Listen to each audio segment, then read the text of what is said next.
मग परत नाही नावाची काही गरज नाही. समोर आपले सरकार यांनी या झालेल्या नुकसानीचं अतोनात झालेलं नुकसान आणि अतोनात या शेतकऱ्यामध्ये झालेलं पाणी कुठल्याही प्रकारची काळजी न घेतल्यामुळे दक्षता न घेतल्यामुळे ज्या अटी लावलेल्या आहे सरकारने नोट कॅम्प फोटो किंवा जिओ टॅगिंग फोटो या सर्व अटी सरकारने रद्द करावे आणि शासनाने लवकरात लवकर शेतकऱ्यांना तातडीनं अशी भरीव अशी मदत शेतकऱ्याला करावी आणि या कर्जमाफीतून शेतकऱ्याला मुक्त करावं असे मी सरकारकडे मागणी करतो। नमस्कार, मी प्रफुल्ल येवले नगर सुलमधील गोलेवडील येथील शेतकरी आहे।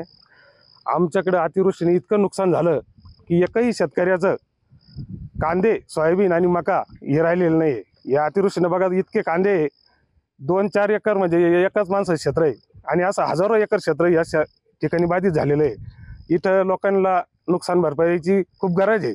सरकारने या गोष्टीकडे लक्ष दिलं पाहिजे की येथील शेतकरी हा आता अतिशय मेटाकुटीला आलेला आहे। कोणतीही पाऊल उचलू शकतो इथला शेतकरी।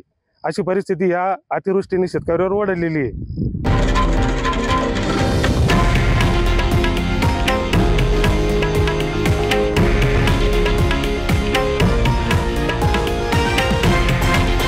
हे आहे देशातील नंबर 1 न्यूज नेटवर्क आणि आपण पाहत आहात TV9 मराठी, एकमेव।